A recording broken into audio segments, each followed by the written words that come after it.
Market and Lamar, Market and Lamar. Assist officer, shots fired. Okay, code 3, stay off the radio, officer down. Shots fired, officer down, it's an assist officer. 107, show me route. 6885. I don't see anybody down over here. Lamar. Let me get a better location. Out here, we got a guy with a long rifle, we don't know where the hell he's at. Garage. Building! Squad guy, slow down! He's in the damn building right there! I don't know where he's at, he's in that building right here, shots from that building! 69, we have got to get DFD down here now. He is one sick right now. 169, get him here. They're on the way.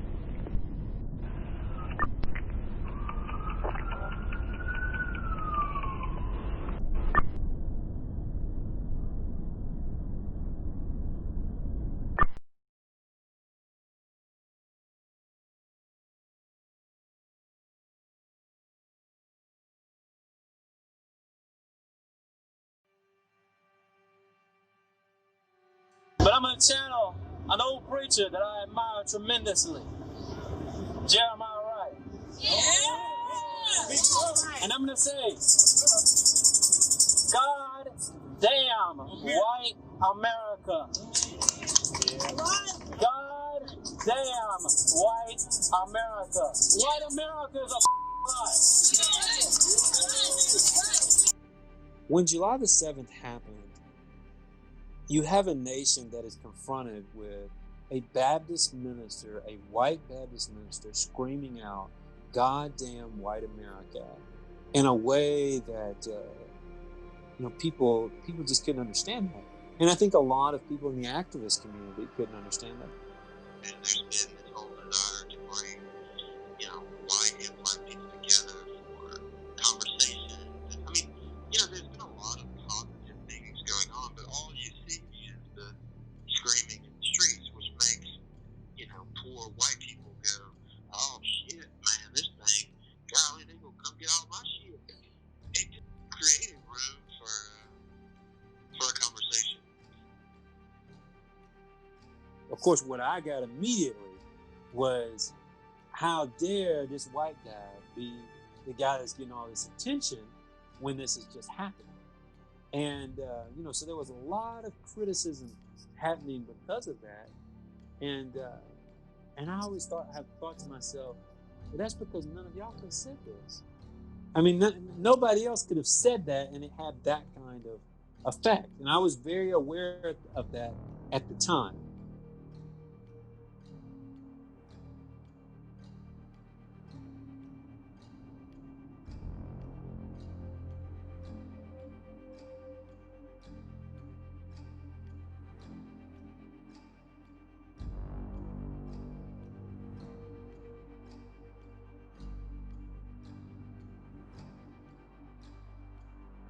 I mean, I was a good 40, 50 feet from these officers. I mean, I saw the first wave of officers go down. People can talk about, fuck the police, we hate the police, all they want to. But in that moment, there was an officer next to me, Sergeant Jeff Hood, an older black officer who has been with the department. He's endured it all. And he was right next to me when the shots rang out. And his ass jumped right in front of me. He was prepared to give his life for me. This activist who, probably not a couple of days prior, was screaming "fuck the police." And that begins to make you think. I mean, I'm very willing, even right now, to say I hate the police. But at the same time, I think that I was brought to this moment of humanity where this person, quite possibly, could have saved my life, was willing to die for me. And it made me think a lot about the way we think about power and how, when we get power, what are we trying to accomplish with that power? Are we trying to hold it in and be who we think we need to be, or are we holding them out and helping people be who they can be and live the life that they can live?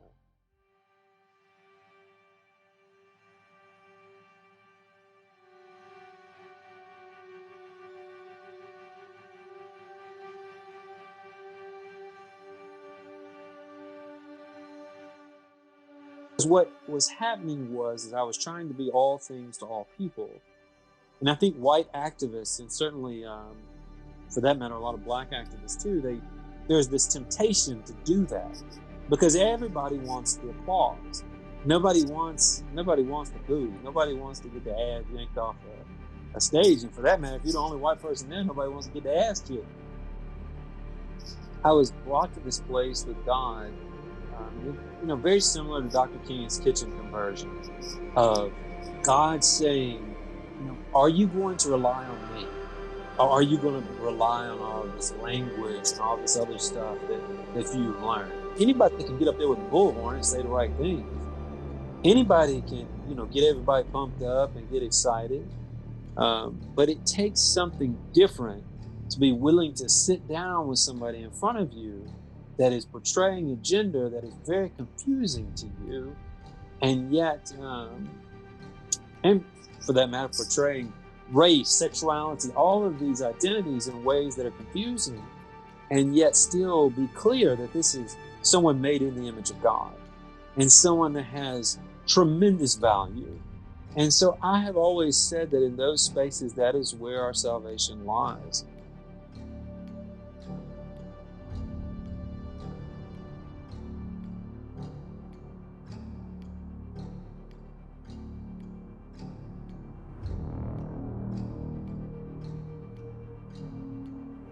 There is something very scary about, white activists, black activists, all types of identity activists who are willing to say things that could put them in tremendous danger.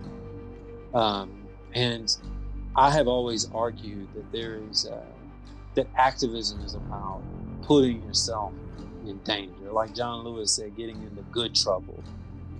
Ultimately, a lot of these folks came after me in a lot of ways, threatening. It went from like the white racists threatening me to this kind of black nationalist crowd threatening me and saying they want to kill me and all this kind of stuff. Man, if everybody who said they're going to kill me had actually killed me, I'd have died a lot of time.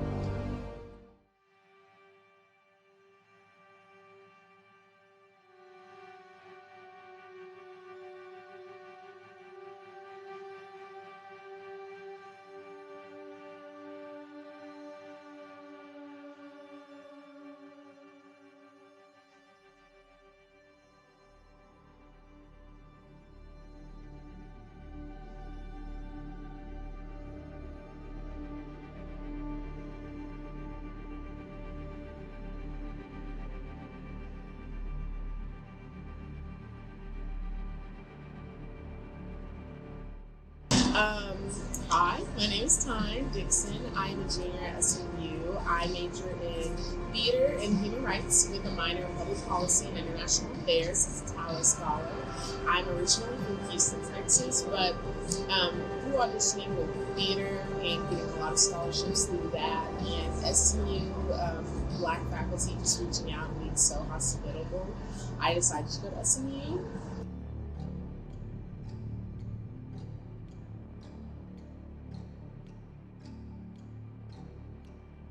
I'm an RA, I'm a Tyler Scholar, like I said before. I also run BLM at SMU.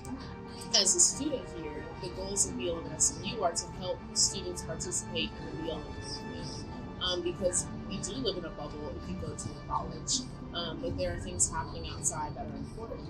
So that's number one, and number two is to uplift the Black voices and the Black people that are here. So that's kind of where me being a student and seeing the students of color be suppressed is where I kind of I am grateful to step in and try to help that.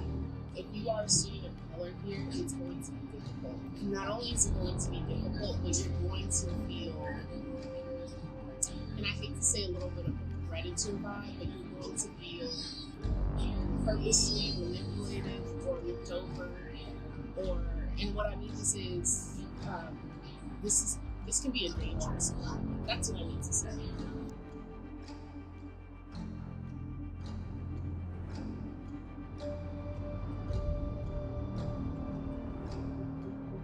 If you even look at the hashtag Blackness in you're going to see direct experiences of like blatant, overt racism on campus. And then you, of course, have microaggressions in my neighborhoods.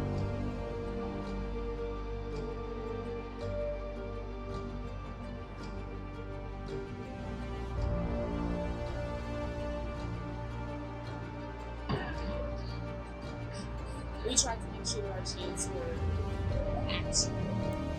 Well, of course, we chanted Black Lives Matter. You know, we chanted "We are not thugs." So we tried to tell President Trump called us thugs about 2 months ago. We chanted women matter. We chanted Black athletes, respect for the Black athletes. White silence is violence. We chanted that. We chanted AAFL versus House and Festival. We were trying to be so intentional and so specific. Our allies on this campus have done a great job. It's as simple as reposting. That's real. It's as simple as reposting sometimes. And they've done a great job. And I know over the summer our allies were educating themselves. And even if it was just the instant infographics, I'm not mad about it, you know. And they've done a great job of showing up. And I think it's the consistency for me, because we did have a lunch and we had 5 people. It was amazing. It was transformative. But the people who showed up after that, to Breonna Taylor, to our BLM series, to go watch Soyun's data, like those are the allies that are really going to make an impact and a difference. Since the issues are directly affecting them, consistency can be difficult. I think they recognize the importance of their allyship, and they recognize that like something much bigger than this is happening right now, and they want to be a part of that.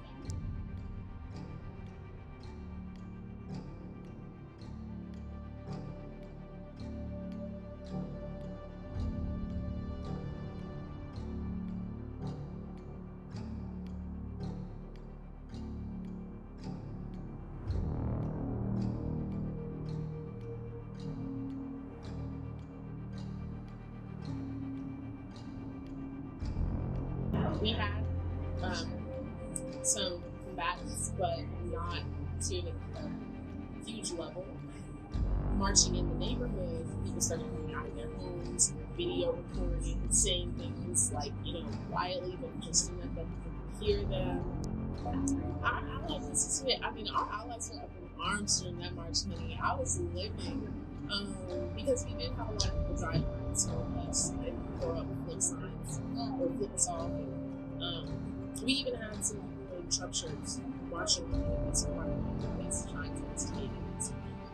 And our allies were upset because, you know, I think for African Americans, we're like, we can't vote because we reactivate the interests. But our allies just came out the woodworks.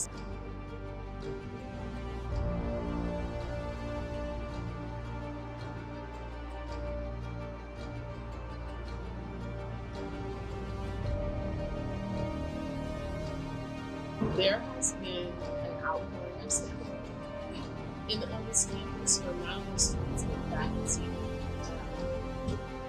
A lot of my peers that are not black or not even people of color so supporting and donating and shooting up and asking for help.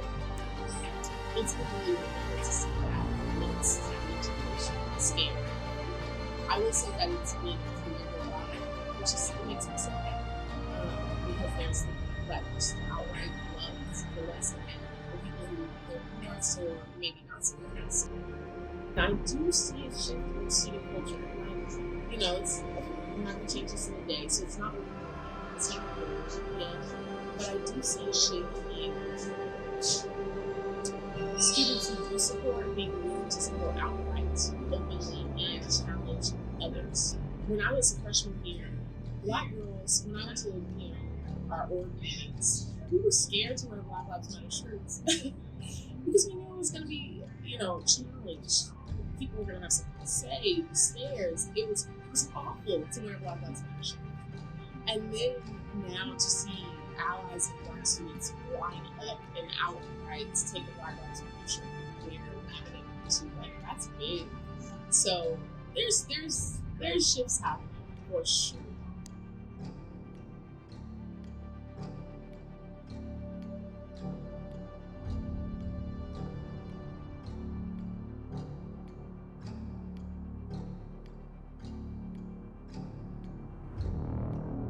But one thing that's different about today that did not exist during that period was the role of the internet. I mean, one of the things that has been so moving to me, it wasn't just the support for Black Lives Matter in the U.S. and at U.S. sporting events, but I found really inspiring that across Europe, for example, all of the major soccer events that I watched and had Black Lives Matter across banners or across electronic signs, there was a broader global recognition of the importance, and it has pulled most people together.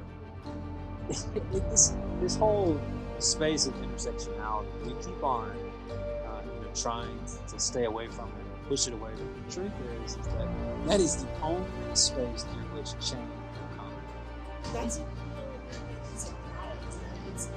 it's not just, it is Black Lives Matter, but it is also acknowledging humanity of everyone. So as a kneeling fighter, I'm an ally for the communities and liberation. There will be no liberation in Black America without that. And on a very basic, now people, they cringe when they hear that. That's a very uncomfortable thing to say at this moment of movement. But the truth is, in order to create political change, there has to be a beloved community, a diverse coalition of people who are willing to bring about that change. I'm skeptical of this moment. I hope that a lot of people who are responding in urgency will be there for the long haul, and I guess we can only pray about that. But I do know from history that the accomplishments of 64 and 65 were almost drowned out by the identity-based thinking of 69, 70, 71. And so, again, the question becomes, who do we want to be? If we want to be